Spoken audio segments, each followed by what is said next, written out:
Everyone thinks because you're a zombie, you don't know good coffee. Well, they're wrong. There's only one brew that gets my seal of approval. Deadly Grounds coffee is my guilty pleasure. The aroma is so intoxicating. It brings all of my neighbors out of the woodwork.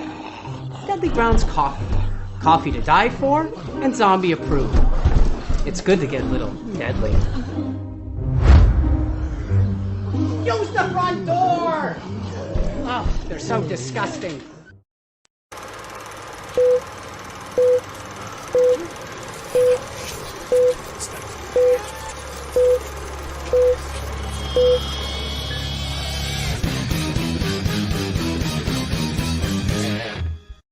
Hey everybody, welcome to another Wicked Horror Show. I'm Kevin, and as always, I'm joined by Tony.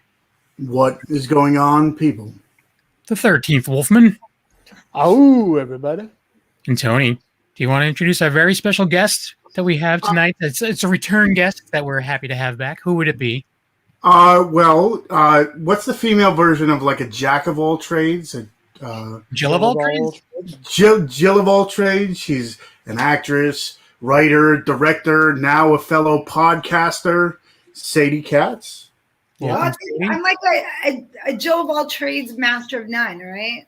Well, I think that's how a lot of people are. So yeah, we're also master of nothing. So yeah, but welcome back. It's been a while. Like you were giving us a little bit of a guilt trip at the beginning, and it's well deserved because we're bad people. No, we don't want to bother people. You know, we want to be like, all right, you know, when we see something new, like you started a new podcast, and we're like, now's a good time.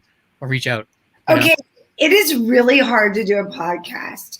Like, you guys make it really easy, but the truth is it's a lot of work and getting it established and figuring out your host. Your host server, I should say, your streamer. Mm-hmm. You guys, it's no joke. It's not like I always think you guys turn on your cameras, you do the interview and then you turn it off and it's done. No, it's a lot of work. A lot of editing and a lot of other stuff and setting things up and getting and doing whatever. You know, the good thing is that we've been doing it for so long. I mean, it's kind of old hat now, but we had to go through all of like the learning curve and stuff too. And we're by far not the biggest podcast in the world, but it's, you know, we have fun doing what we do. And are you liking it so far? I have to tell you, I'm obsessed. Like, I don't think I've had anything like writing's a different thing I'm in love with, but it's like writing makes me a nasty individual. I just like wake up, I don't brush my teeth, I crawl to the computer and I'm like, leave me alone for the day. So I don't love it the same way. I love it when it's done. Podcasting's like, I think I love it as much as acting. I think it's really fun. It's interesting. And maybe it's because it's new. Tony's giving me a look like he's like, I mean, it's really fun. Listen. I mean, with the whole behind the scenes, I'm lucky because, I mean, me and Wolfie, we are the ones that just have to turn on the camera and you know sit here and talk. I mean, with Kevin and when we were with Leo and everything, they have the hard part out of it. I mean, I find it, you know. Go ahead. Well, when we started this with Kevin and Leo and myself, it was Leo and I that did the 90%, you know, all the booking. So it was, I would do it on the downtime that Leo didn't have time to do it, and that's when we got like, you know, certain people on, and so I know that I know that side of it, you know, and it's crazy. It's something you really need to dive into. You're not a tech guy, so it would be tough for you to set it up tech-wise, you know. So I'm on the other side of the world too, you know. Right. So. Yeah, you're always really far. Like this, it's so. I'm funny. in the same time zone as you. I know, but I'm merging you now, Tom, and I feel like a fucking asshole because it's so hilarious. I'm like, where have you been? We're best friends. We always. She didn't realize that Wolfie is Thomas and Thomas is Wolfie. Yeah. No idea. And we talk every day on Facebook. There you go. Pretty much. I mean, it's so ridiculous. I have no words. But I mean, I find it really enjoyable. The problem is I'm doing everything. Mm-hmm. So the amount of time it takes, especially because I'm just learning iMovie, like I'm so proud of myself when I just put a little teaser at the beginning. Mm-hmm. It's the same teaser, but I'm so in awe of it. But it is really fun, right? It is. Why is it something I look forward to? I mean, we're all interested in the stuff that we have people come on for. So it's it's like education to us at the same time. And then Tony and I, we also, along with doing this is like a once a week thing. Right. We also do our own YouTube channel. So, we also film our own content and edit it and, the only difference is we don't get paid to do it. Yeah. We get paid to act and write and do all these other things, so that's I love reviewing movies. And one of the movies, I'm going to bring it up. One of my favorite movies of yours ever is Wrong Turn 6. It's in the news right now because now they have their reboot. Because at the reboot, I've been a huge fan of the Wrong Turn thing since it came out in 2003. I saw the first Wrong Turn in the theaters, and then they put the Nikki Acox came along for the second one, and in fact, Henry Rollins was in the second one, which was so cool. Celebs have been like kicked off, or like they have. When you look them up, they have really good credits from 2, 3, 4. Like, here's the thing. I wonder though, have you seen the new one? I have not seen the new one yet. I want to. I just haven't got around to it yet. I have a ton of stuff to watch. Tony's seen it. Well, I haven't seen it. It just came in the mail today. I was trying to order it, and for some reason, I don't know if it. No. For some reason, when I tried to order it because it came out last Tuesday, I tried to order it and it was sold out on Amazon for like a week. Wow. So I'm like, it either has that much hype behind it, or they didn't make enough physical copies, because that's what happens sometimes. But I'm gonna guess it just, as we were talking about, the pandemic and talking, about indie horror and everything, with the whole fact that there wasn't any really big movies being made or whatever. Maybe the hype train was around, all these new thrillers coming out and horror movies. Good. I did hear it's very good. I saw a movie the other night, and I don't know if you guys saw it, The Dark and the Wicked. Yeah, Kevin and I have done a review for it. Is that the greatest movie? Did you like it, Kevin? Yeah. I like it. The only thing is, I enjoyed it a lot. There was a few things, and it's just me being totally nitpicky, but there was just a few, like, it was a lot of the same scare over and over again, which it was done well. It's just like, okay, like the whole, like, oh, they're coming at me, I'm going to turn this way, and now they're gone, and then I turn this way again, and they're there. Like, it was that a lot. Yeah. But still, it was done well. It was a really good movie. Very dreary, like, messed up, like what happened to the brother afterwards. I'm like, holy crap. Like, okay. Yeah. Best scene I've seen, like, honestly, I didn't know if I wanted to scream or cry. My fiance Miles and I were watching it, and we were like, right when he did it, we already had predicted, like, oh, he's going to come home. It's going to follow him. Then he slices his throat. Spoiler alert. Yeah. And we're both like, oh my God. And then when his family walks in, that's fucked up. They got it. Yeah, I'm just like, we're messing with his mind. I'm like, at first I was like, oh, I can't believe it got to his family and did this to his family. And like, dude, I was upset. I was like, let this not be so. And the lead actress is literally like, there's two kinds of actresses, I think. Like, directors either hire this girl who's like super hot, who you want to see chopped up into pieces on screen. No, I know what you're saying. I get it. You got the hot one that doesn't have any talent, are the person that has it all. Even if she has a lot of talent, like, I think it's hard for audiences to like really empathize with someone like a Megan Fox, who comes in and she's like, hello, and then she's screaming and she's crying. Whereas the lead actress, what's her name? She's amazing. She's like Duvall, Shelley Duvall, amazing. Marin Ireland says, God, she's so good. I was watching her performance and I was like, notice something that's different from her and other indie films. She doesn't really cry until it's absolutely necessary. Yeah. So all these films where actresses are like showing off, myself included, where we're like, look, I can cry on cue. But the thing that's really great about her is you really believe she's scared out of her mind. There's no time for her to cry because she's just like, it's amazing. She was amazing. Do you want to see that again? It is one that I think I said to you, Wolfie, like after we talked about it, I was like, I kind of want to watch it again because it was things that, I feel like I could have caught differently maybe, but I did really enjoy it. There was a couple scenes in that, like, that you watch a movie and you're like, especially most horror, I don't want to say most horror, but horror in general, you get, the same kills, the same thing. So you're kind of, okay, I saw that coming kind of deal. In this one, it has its jump scares, but then it also has its gore moments. Like we were talking about the brother scene, but the help, that one help scene with the father, I'm just like, okay, I didn't see that coming. And I'm like, whenever the woman who like she was stabbing herself with it. Yeah. I was screaming. Like I haven't had that experience in a long time where I was like, I want to watch this. I'm a big girl. I can handle it. I kept covering my eyes. And then I was like, why didn't everyone talk about this movie? The ending's not great.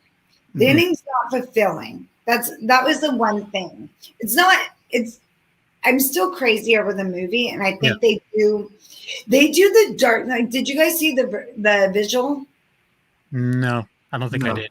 It just came out. It's like the Jewish horror film where he's sitting and he's watching Vigil. I'm saying it wrong. Virgil. I don't know. Where is it at? Is it online or is it? You know what? It was at theaters, but it's online. I mean, now everything's online. But I'll see if I can find it. Yeah, that'd be. I would be interested to see what you guys think. That movie is very dark. It's too dark. Whereas I thought the movie Dark and the Wicked, Wicked in the Dark, Dark and the Wicked, they balanced that, like the opening. I knew it was going to be good in 4 minutes. The sound design and the composer, and then they had that shot that like kept the back of her when she's at the sink. Yeah. To me, it was like, that's dope. Like that's a film that we should all be making those films, even in low budget. That's just somebody really understanding how to scare people. Yeah. Yeah. We were talking about that last week, where just because it's an indie film, it doesn't matter how much as long as you know what to do with the money, of course you're going to need some, but there's some multi-million-dollar movies that have no idea what they're doing. They can have a budget out the ass and still you look at the movie and you're like, I didn't think that looks like a lower budget film. And then you get some lower budget that looks like it's a couple $1 million movie and you wouldn't be able to tell the difference. So what do you think that's about? I think it's lighting, right? Well, it's a combination of a little bit of everything. Yeah, I don't know. I mean, there's some people that just, I was listening to your podcast, not to get back on the track of things, but thank you. I'm excited. You were talking about in one of the episodes, you were talking about how you want to find someone, or you would want to find someone that like had made themselves, like they weren't just like the son of somebody, right? Kind of the same thing would go for filmmakers. Like there's some people that just they're doing it because like, I'm in the family and I want to make a movie and it's garbage, but because they're in the family, they have distribution, they have all this other stuff. Then there's plenty of filmmakers out there that we've talked to even that are just very, very creative. Like artistically, they work really well with what they have, like their tools, and they just know what they're doing. They know how to tell a story with a camera. They know how to pick the right people to be in the movie. Well, a perfect example is the guys from it came from 508? 408. Yeah, with the box, and then the box was awesome. The box is a very good. You know what? Indie films sometimes puts too many characters in movies. I try to persuade people when they have low budget. I know they want everyone in it and every chick they wish they could bone. Look, good timing, yeah. Thank you, Dross. And they want that because they want it to be like a party on set, and they have all these ideas of like being a big movie, but in truth, the smaller budget, but even larger budget horror only needs a couple characters because we want to see the story, right? Yeah. That's exactly it. It depends on the subgenre of horror, I guess, because sometimes like the it's a mad world version of horror is fun at the same time. Like if it's meant to be But like it's really got to be done dark, right though, man. if it's meant to be like a really dark, like brooding horror, you're not gonna want 40 people on the cast. Right. You know, you're gonna want like the solid. But if it's supposed to be like a big crazy slasher, maybe have a ton of people in it, because those aren't taken as like, you know, this is the definition of horror right here. They're just fun, you know. I love those movies too, so whatever. Yeah, But anyway, Party Bus was like that. We needed a lot of people. We needed lots of tits. We needed to kill a lot of people. And like, you know what you're going for. I feel like, wrong turn. You want, like, it's set up. Here's a group of friends. You know they're going to get killed. You know the bad guys win. And you want the kills to be really fun and specific. So I haven't seen the new one yet. I was going to watch it tonight, actually.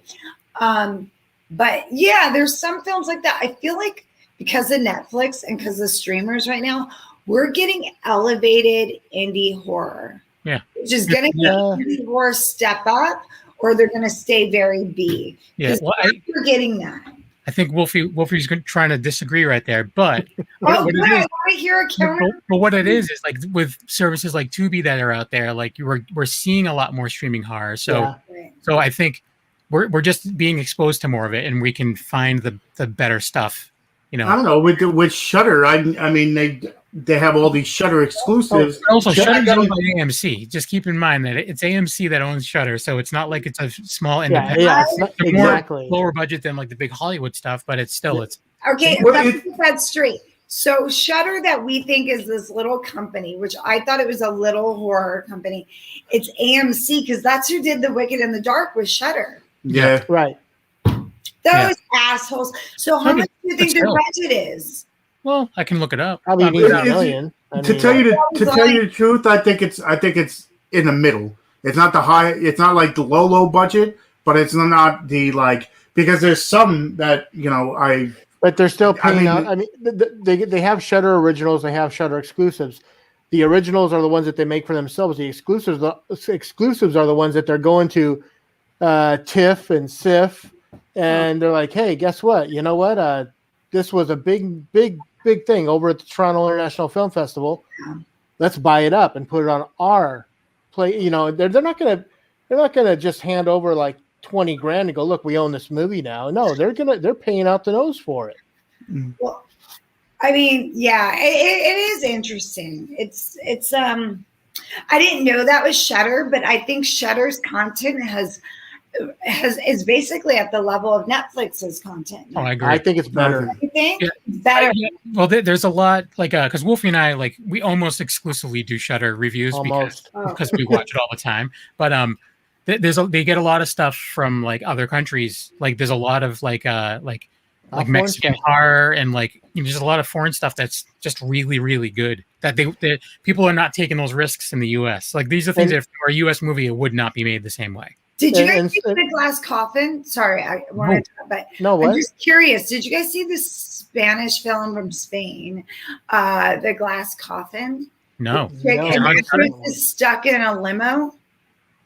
No. It's real. I would love for you guys to watch it. Just that's right up my. That's right up. I was gonna say that's gonna go on the list. Is that on Shudder or? I don't think. Well, that's what I was wondering. I don't think it is. I like kind of. Wolfie's looking at. Yeah, I kind of like accidentally saw the movie, and the ending's very shocking. It's very foreign film where they can do whatever the fuck they want. Yeah. But I like those single location, like, you know, stuck in some place, and you just get into that actress. She's really good in it. I actually became her stalker on Facebook. Oh, really? On Instagram. Yeah. Sometimes I love people, and I become a stalker just like everyone else. I'm the same way, and then I feel extra creepy about it because I'm like, hey, I wanted you to come on my show. Then I'm like, this is just the next level. Like there's like I mentioned Alyssa Dowling, and I've wanted her to come on for like ever. She hasn't come on? No, and I don't want to bug her. Done. Okay. I'm gonna write this. I'm gonna take a picture.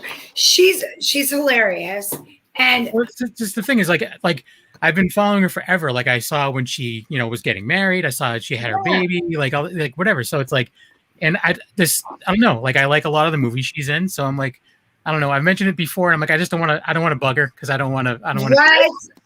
So I went to her wedding actually. Nice. In Maui or Hawaii or wherever the hell. Oh, nice. So I am definitely going to say you need to go on the Wicked Horror Show. I think, believe it or not, I don't know why she wouldn't do the show.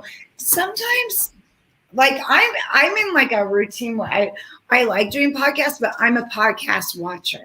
Mm-hmm. So like I get it, and I don't know if she's like a big podcast fan or she's just busy. Yeah, well, that's the thing too. Is I don't want to feel like I'm putting people out, and and some people aren't comfortable doing it. Like they don't realize that we're not going to attack them. Like some people are like, oh, what's it going to be like? And like, no, we're here to sell you. Like that's why we want you on the shows. We want to talk about what you're doing because it's interesting. It's always supposed to be just a conversation. I mean, we don't just go, hey, come on, we're going to ask you a billion questions. You notice we're just talking about. That's why I love you guys. I mean, sometimes I go on shows, and God bless them. I'm always grateful to be a guest. They're like, "What's your favorite movie? Horror film?" Right? what brings you to horror? And that's fine. I mean, I genuinely. That's why I wanted to do my podcast. Is I really like meeting new people. Like I think there's something thrilling about that. So plus, I got to give you credit because watching some of it, it's a little easier for us, I think, is because we have multiple minds going off of each other, bouncing off. Sometimes when it's a single guest and a single host, there's only so much that it's okay. Now what do I ask? At least with us, we can bounce stuff off. Sometimes it's totally off subject, but each one has our own minds, and it's like going all over the place. But Tony's looking at me going, just no Italian horror, Wolfie. Yeah. Well, at that point, now that we should get back on track on things. So with your podcast, by the way, before partial nudity, what Wolfie? The Glass Coffin is on Vudu and Amazon. Okay. So we'll review that maybe this weekend. All right. Oh, good. I'll watch it. Okay.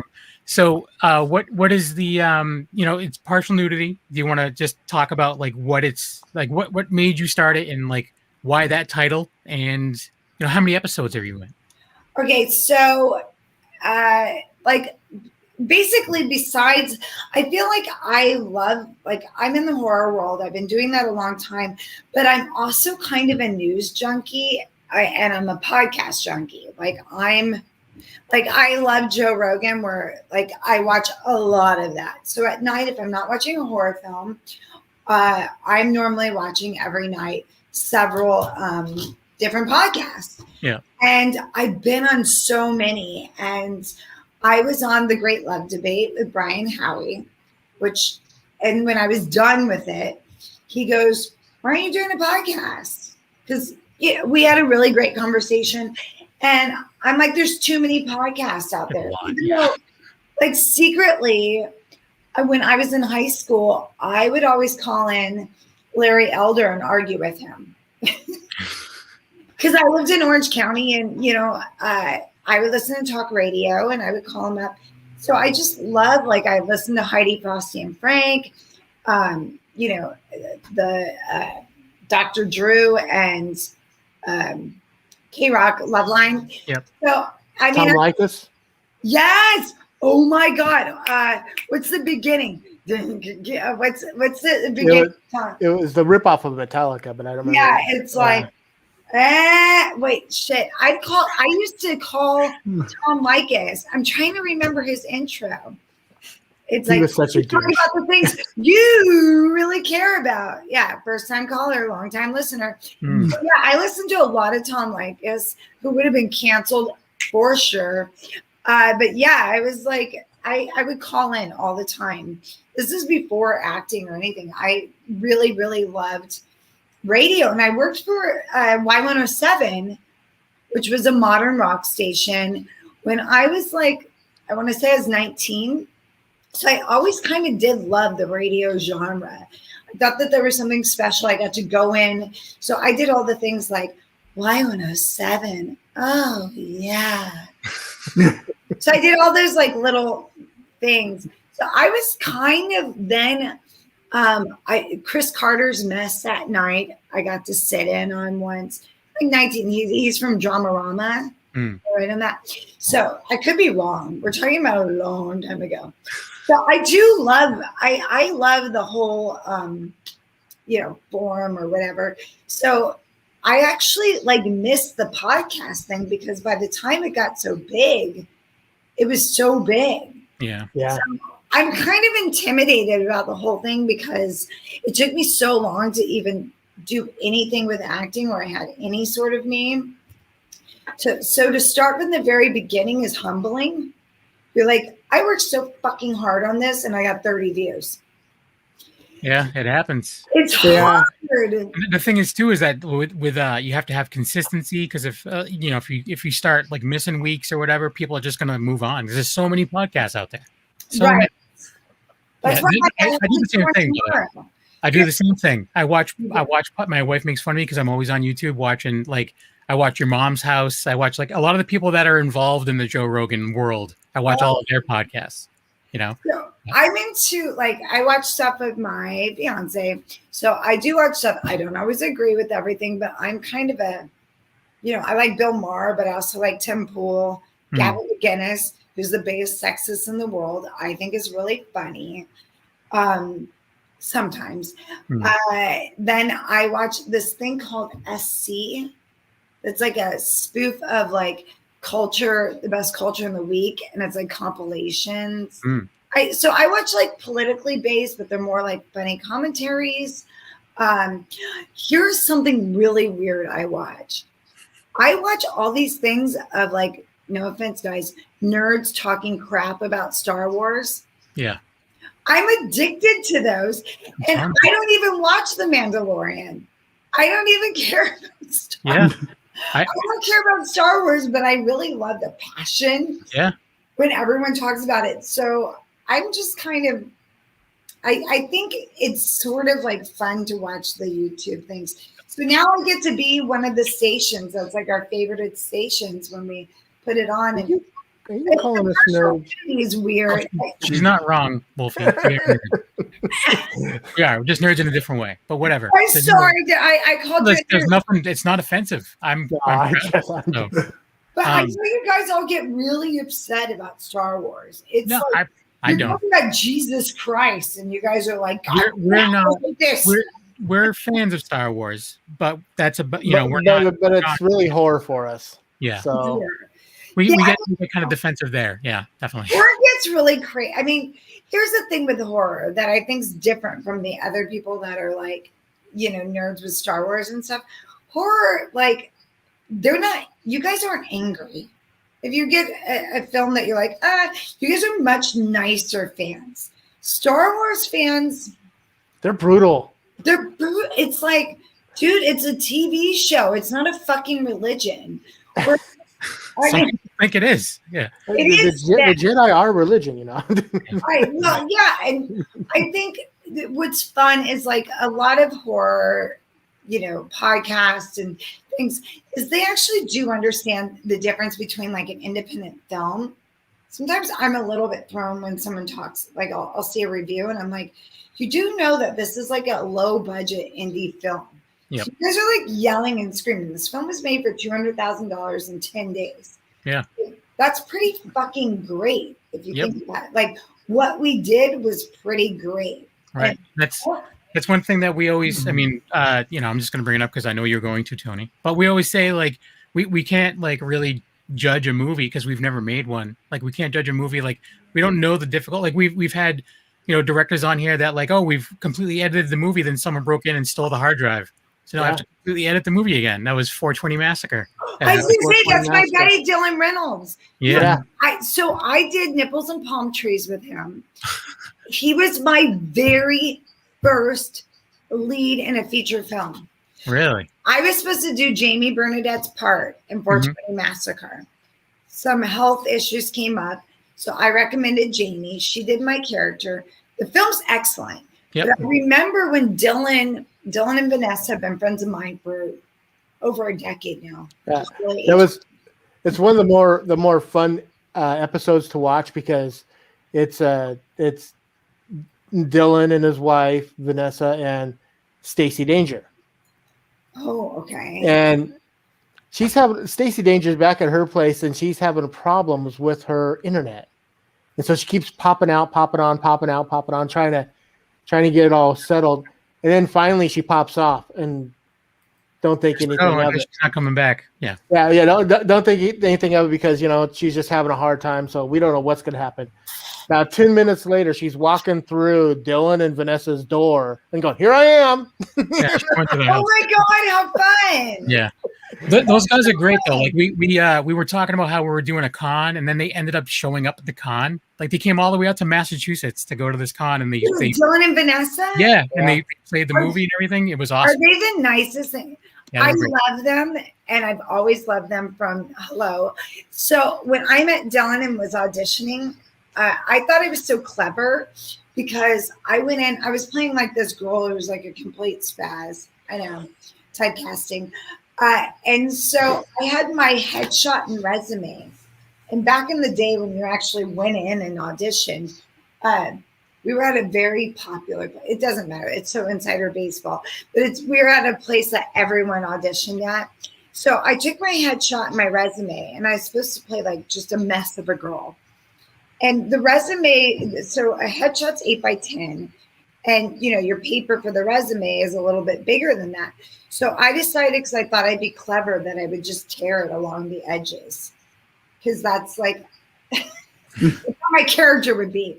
Mm. And I walked in and was like, I think I opened the door and said, how you fuckers doing?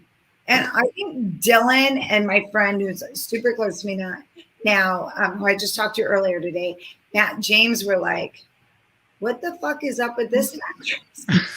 I was being like method. And I was so method that when they asked me for a callback, I was like, who else fit that role? Like, this role was made for me. You guys have to see it, Nipples and Palm Trees. It's not a horror film. I own it. I mean, I think that we once they talked about it, I bought it. Oh, good. What did you think? I mean, you got to remember. It was definitely different than the more movies. It's more comedy leaning and all that stuff. I enjoyed it for what it was. But the only thing with that is I have my set. Like the one thing with horror, you can go into different genres. Like nowadays, like my comedy is like Mel Brooks. So like the dry humor, like the Monty Pythons and stuff like that. So it's hard for me to sit down and watch a comedy and like it as much as I did then. But for what it was, I definitely enjoyed it. I'd say I'd recommend it for sure. Nice. I'll have to check. That's a true thing. It's like it's either your kind of comedy, and it's also very sad. It's a very bleak version of LA, which I may have been more accurate now. I was gonna say I've heard it's pretty much falling apart in LA right now. LA is like whatever they say about homeless, just times it by 10. Yeah. It will blow your mind. And when they say Walking Dead, like I can go get gas down the street and like there's 3 people. I'm in a really pretty wealthy area. I'm in like Silver Lake, Atwater Village, which is the houses are overpriced and wealthy. There's like people stumbling down the street that look like they're zombies. It's not. I was listening to a podcast today, actually, that there's a comic named Joey Diaz. He was a guest on it. He's part of the whole Joe Rogan thing. Yeah, I know him. Yeah, and he moved to New Jersey, and he's like, part of it is he's like, every day I have people taking pictures outside where the studio was, and it's just like homeless people living outside the studio. He's like, I'm never going back there again. Because even Joe Rogan, he's relocated to Austin, and a bunch of the comics up in LA have all moved to Austin. And I don't know. It's sad. This pandemic really, really kind of threw a lot of people for a loop. But on a better film, though. Like, I mean, right now, a lot of people are filming in Vegas. At the end of this month, I'm filming a very silly film in Vegas. Tommy Vegas is, she starts filming pretty soon. Yeah, I mean, I don't know in LA. Like, I did just film this last weekend, a movie called Shelter. I'm sorry, I'm so good at this. Yeah. Shelter, where I played the president in like an asteroid Don't I look like the president to you? Yes. I tried to channel like AOC, Kamala Harris vibes, Ivanka Trump. I tried to put them all together. Because we have this new idea of like a woman who's like, so fashionable or something rather than what we had before, which is like a frumpy woman, whatever. Yeah. Very fun. But yeah, I don't know how much, like something about shooting in LA is really difficult because LA is we're in for some trouble. We're in our own horror movie here. Yeah, no doubt. It's got it. I mean, I know that there's a lot of companies that run away from LA to shoot because it's on the technical side. It's just about impossible to shoot in LA without having to hire 27 different unions, and getting $1 billion and one different permits, and that all costs. Right. So well, with everything going the way it's going now, where a bunch of people are taking off and going somewhere else, like maybe that'll change when things get back rolling. Maybe they'll make it a little easier. Well, I know that when Eli Roth made Cabin Fever, if you listen, the thing I love on DVDs and Blu-rays is commentary, especially when it's like the director and the actors and they're talking about it. But Eli Roth talked on the commentary for Cabin Fever, and he said for Cabin Fever, it was one of the worst things ever. He had so much money to shoot the movie, and then if he wanted to light a light, he had to hire the electrician, the electrician's assistant, and 3 other guys from the union. And he goes, after that movie was done, made, and in the can and sold, he said, I will never make another movie in America. Wow. Yeah, that's why Hostel and Hostel 2 were made over in Iceland and Romania. Well, Sadie just is making a movie in America. So what is that? So you have a couple things in the works. You have a couple things that came out in 2020. But what are you excited about that's coming out? I think the most exciting thing is I wrote something with Anthony Leone. Oh, nice. The Hacksaw. Yep. Yeah, he was on not that long ago, a couple weeks ago. Yeah. So you had him on? Yep. Oh, he's a real sweetheart, right? He's a nice guy, yeah. Yeah, so we wrote this script together, and he does these really like grindhouse indie things. Cool. And we did this script together about a woman going through a very difficult divorce. That's putting it mildly. And then when we were done, because he does such grindhouse things, and I mean, he's a super busy cat, and he's sweet. We decided that I would get financing, and we would share written by, and someone else would direct it. We're working with Michael Pessah, Pessah, who is a great DP he just did Smiley Face Killers. Oh, nice. If you look him up, he's just extraordinary. My fiance Miles, I'm hiring him just so I could be his boss. Nice. Now, is he in the industry normally, or is he? He's the showrunner for. So, like, he has 2 Emmy nominations for Scientology and the Aftermath. So he's done a lot of unscripted, but what people don't realize is when you do unscripted, you also do a lot of the recrees and things like that. And those things are really difficult to do because they're very run and gun. So I worked with him on another scripted thing I had written called Down the K-Hole. And that was like a comedy. And then I'm trying to think of the serial killer. I can't remember. He just did something on Oxygen with, if I think of it, I'll come up with it. Okay. But now he's doing another show in Alaska about, that Alaska is the most dangerous place for a woman to live. Really? Yeah. It makes sense if you think it does. But it is kind of crazy because I just think of like Northern Exposure or something. Yeah. So we wrote that, and we're going to work. Like, I'm literally waiting for the lawyer papers today. And we wrote it with a very small cast. Somebody that I can't say who that I wrote the part for that I'm talking to, and somebody who has a lot of bees in their mouth. So I don't say anything until it goes through. All right. I know exactly what you're talking about because you play one. And I went. It was great. Yes. So, and there's a couple of nice surprises for this. It's very small. It's kind of my favorite kind of thing, which is I love Hitchcock. Mhm. So if you notice, I'm trying to go very blonde right now.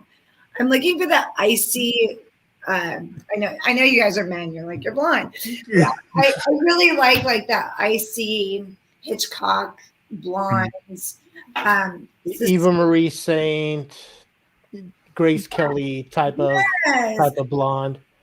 And there's the Hitchcock thriller, which is there's a lot about what's going on now where people are starting to shift gears. Like I've been in a lot of gore films and I love them, but I think those are like, bless you. Thank you. COVID. Those are kind of phasing out. Like it used to be every 15 minutes, as you know, because it showed my boobs so much. Is you had to have sex or violence, and I think the sex is still there, but it's not the same. Like people don't just want tits for tits' sake. Yeah. Like we're getting a little more sophisticated, and that's fine. I mean, there will always be room for that, and I don't think there's anything wrong with that. I like a good titty movie, but I do think that horror, because of the streaming, you guys can tell me, is becoming like, you can make a fucking brilliant horror film for $100,000. There's no reason it looks like you shot it in your parents' garage. Yeah, there's some people that I know that have made movies they wished he would have far less. Yeah, like way less. That look incredible. Don't get me wrong; it's not a perfect movie by any means, but it's like I would love to see what some of these people could do with $100,000. It would be amazing because it's also probably cheaper to make movies around here than it is in California. Where are you again? I'm in Massachusetts. There's so much there. You remember, there's only here's the problem that's funny about LA. There's only so much in LA. We don't have older buildings. You can't film without a permit. And then honestly, it's harder to get talent in LA. For instance, I could spot cast, or I could stunt cast like a B movie actor that everyone loves in LA. But they're going to charge me more than if I go, hey, do you want to go to, seriously, you want to go to Utah for 2 weeks and like be away from your family and like get the fuck out of Dodge? And people will like literally do their budget. They'll drop their day rate because it's nice to get out and not be in LA. Now, if you offer a foreign country, you can really, I shouldn't tell you guys this, but it is true. You offer a foreign country and you have an actor who's like normally pretty high on their day rate. Like actors are like everybody else. They want to travel. Yeah. They want to experience new things. So there's not a lot of upsides to filming in LA other than convenience if you live here. But you're going to pay more because then the actor starts to think like, why am I being, they start to worry about being in the film.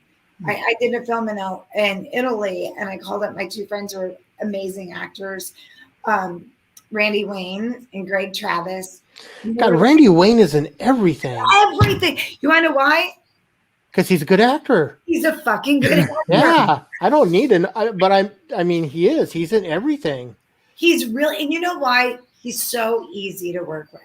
Like Randy, he's like, he's got a kid now, but he's like good time Randy Wayne. He shows up, he's like boom, boom, boom, boom, boom. There's no conflict. He's super happy to be working. There's no diva energy. He's beautiful. He's got those big blue eyes. I did this movie Megan in Italy with him, and I won't say I put on a strap on and raped him, but I did. No. But we had so much fun. Like he's cool. So I don't know why you wouldn't cast him in everything. And he's really versatile. He can play like he went for years having to play like the hot jock because he's blonde hair, blue eyed. And now he's starting to play like grown-ups. And he's a sport. So he's great. And my friend Greg Travis, who if you Google him, he was in Starship Troopers, Showgirls. He's been in so many like huge kind of, I want to say iconic films. He was in he played Andy Warhol in, I'm trying to remember what film. Either way, it's cool to play with Andy Warhol. That's pretty and he's really, And I called them up and I was like, hey, I'm doing this movie in Italy. And I'm like, we're going back and forth. And I go, I'm sending you the script. And they go, say no more. I go, don't you want to go to Italy and act? So a lot of people, I'm like, I don't have to film in LA. Even though it's sad because it'd be nice to have it here. Mm-hmm. It's not right. Until LA gets their head out of their ass, like, fuck them. Nice. Now I'll just call all the people that I want in a movie and I'll be like, hey, come to Massachusetts. Well, it kind of sounds like a paid vacation almost. You're getting paid to go somewhere different. And at that point, it's like, okay, well, get a new, change of scenery. I'm getting paid to do it kind of deal. Why not? It's like a win-win situation. There's nothing to do around here. So, it's like, hey, I can go freeze in the snow. But anyways, just out of curiosity, though, is that movie Megan out yet? Nope. It's not. And it's breaking my heart because there's been a lot of like distribution issues, but it's actually very well. It's, if you talk about one of my favorite films, that's one of my favorite films. It's really well made. Silvio Nacucci. He's Italian. He's the director. But, that's the one thing when you're working with directors from different countries, sometimes they're not quite familiar with distribution. Like they're like, I say this nicely because he doesn't speak English that well, but they're like, okay, I made this film. It's brilliant. Give me $1 million. And they don't actually understand the competitive space that we're in. So even if they're offered to me, I'm like, that's a high sum. Go for it. Yeah. It's like, this is someone's passion and their dream. Right. I'm flying Americans over and there's, we all have like those people that will talk about like Paranormal Activity and Blair Witch and Saw. And I'm like, those were anomalies. Like you don't enter a film thinking that your film is going to end up being worth $100 million. It's just, it's not like that. Yep. Even if it's the most amazing film ever, it's really hard to catch on. And those films, they don't realize had huge studios behind them. Like Blair Witch wasn't just, for all these knuckleheads that are like, let's do a found footage film like Blair Witch. I'm like, that was 25 years ago. And that had a studio like tricking everyone. So stop. I fell for it. I did too. Wolfie doesn't like it, so I'm not gonna involve him in this. But I legit found out that it wasn't real when the cast was sitting in the audience on Jay Leno. I'm like, oh my god, they're alive, huh? Like, I thought that was real this whole time. Like, I don't know. It was before the internet, right? The internet was. Internet was that was it. That was. The internet was huge then. I mean, well, that was part of their marketing campaign was the fact that they got. I know, but it wasn't what it is now. Like it wasn't like there wasn't a Snopes where I can go and be like, is this real? And they're like, yes or no. That's true. There wasn't. Had to wonder. Do you remember wondering things like you just didn't? I had 3 encyclopedias in my house that we got from the grocery store. So if I have a report to do, I did do a report on something with an S,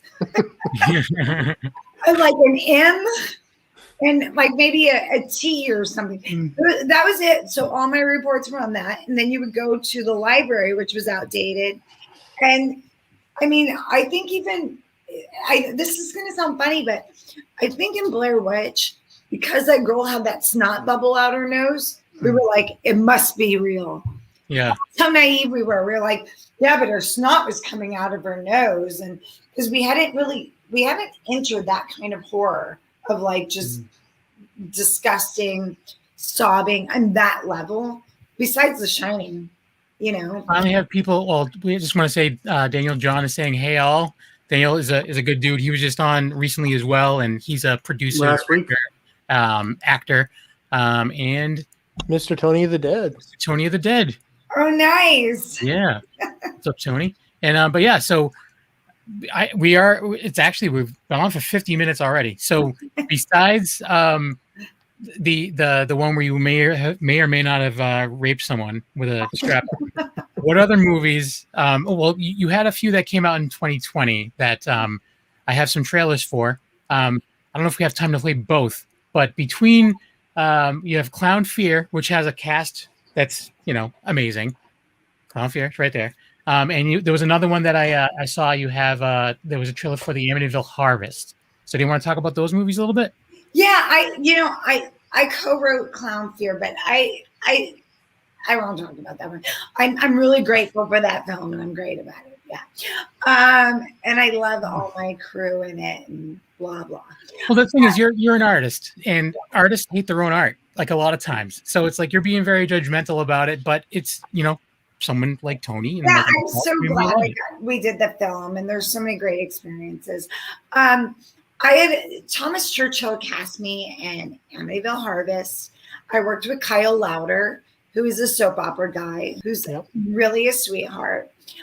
We filmed at Heritage Museum, which is a really dope location. And I'm proud of that film for the reason that Lionsgate Films, they did this. This is their money they put in it. I didn't get to write it like I did Clown Fear. I read it, which I really wanted that to be a horror comedy more. But they loved my character in Clown Fear. So I loved whatever her damn name was. Casey. Her name Casey? I wrote it, whatever her name was. I don't know. I loved her. But and I love the bridesmaid things. And I did have a really fun time. I thought the thing is the Amityville Harvest is there's so many characters in it, and it's like a story with all this stuff. And sometimes you get a little bit prouder of those things. Even if you read a review that disagrees, because you're like, wow, we did this huge movie with all these other like plot lines really fast. You're talking like 10 days. I also got to play I got to play grown up. I don't always play grown up. What was my name? Christine. And I was a documentary crew, but there was no found footage, which I liked. Not that I'm against found footage, but it's been played out. Yeah. And I really liked how professional and like smooth that went. And I also liked kind of playing a character I haven't got to play. I loved working with Thomas Churchill. He's a really good director. Ben is the producer on that, and Phil from Lionsgate. And sometimes you don't get paid as much money as you think on these films. And at the end of the day, you like them because you discovered more as an actor. And when you watch them, I'm watching a low budget film for two things. I'm either watching it for the tits, which is what Clown Fear gave us. There's a lot of tits, which is fun, and some jumps. Or I'm watching it for the jumps and kind of the overall creep factor, which is Amityville Harvest. I really enjoyed. Yeah. And that's streaming right now on Prime and some other areas as well. So go check that out. And actually, I want to play the trailer real quick. And then when we come back, we probably have to wrap things up. But here is the trailer for Amityville Harvest. Enjoy. I miss you a lot. I'm so lost without you.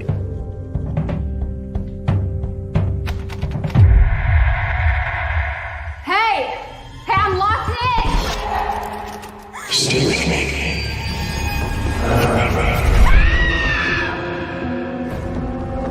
This is Christine Weingarten. I'm pleased to present our gentleman here. If you'd like to state your name for the camera.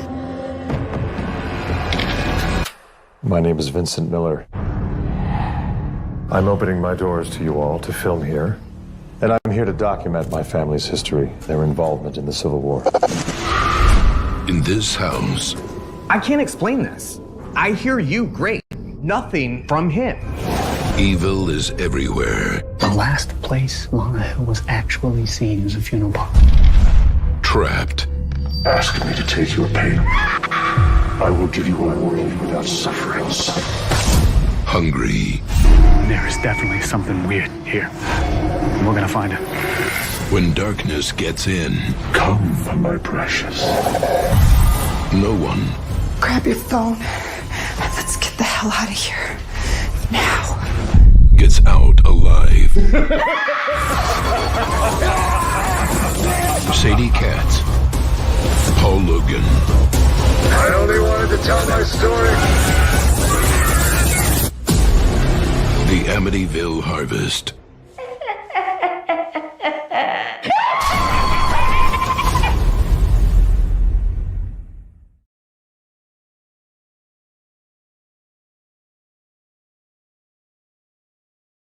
I'm sold. That last scene got me. Was that Joanna Ray? Yes, it was. I was just going to say another friend of the show, Joanna Ray, was in this. She's great, and Eileen Dietz is also in it. Which, if you know, she's the original. So the old lady at the end is Eileen Dietz, and she's the original.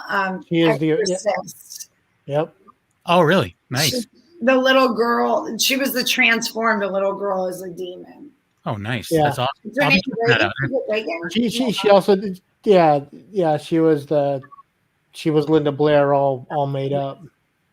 That's pretty awesome. Yeah, it looks really cool. I grabbed the trailer and I didn't watch it, so this is the first time I was watching it as well.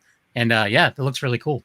I'll be checking that out. It's a fun movie. I mean, it's a classic creature feature, like horror monster. You know, I love that stuff. And they have a lot of spinoffs.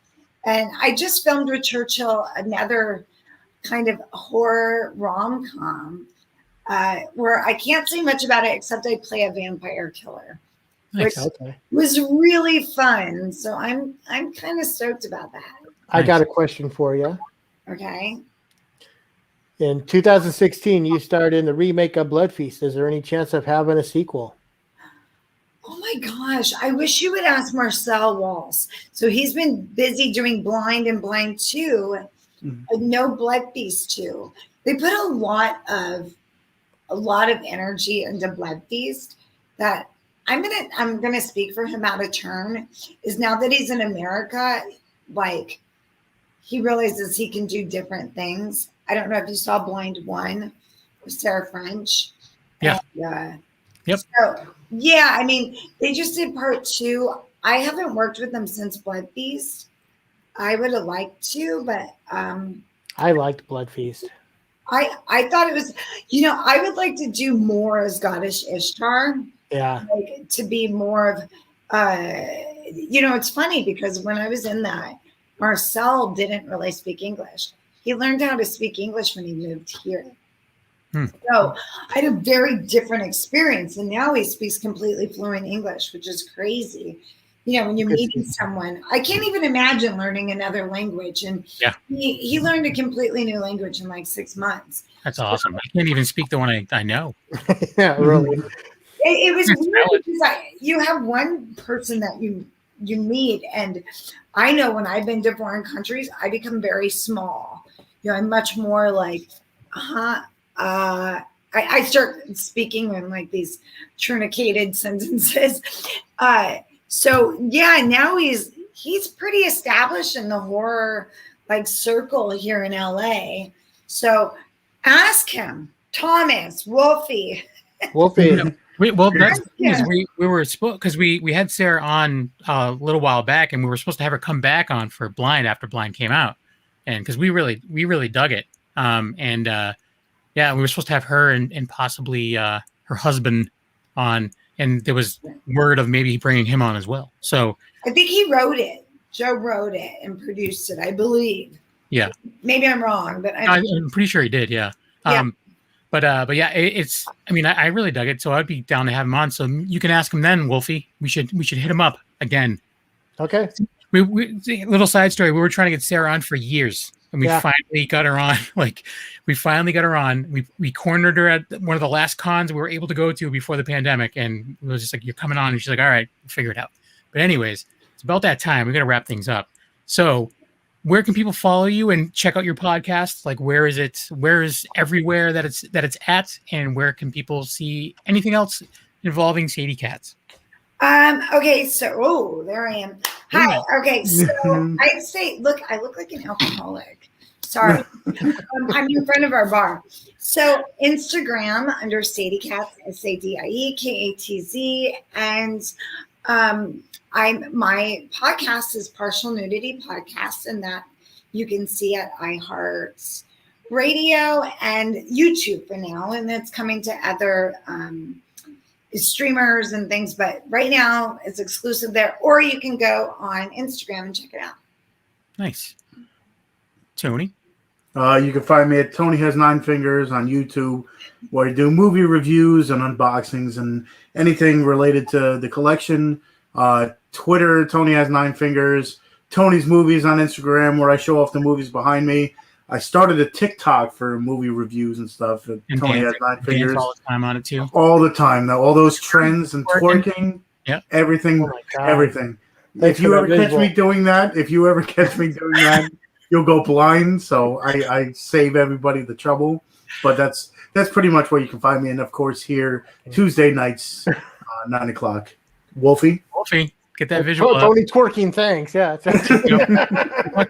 I even went blind thinking about that. You can catch me on YouTube, The 13th Wolfman, Twitter at The 13th Wolfman, Tumblr, 13th Wolfman, The Prowl, doing the Wicked Horror Reviews with Kev, doing this every other week, Wicked Horror Show, and always check out my YouTube. I'm putting something up all the time. And sure the hell is not going to be Tony twerking.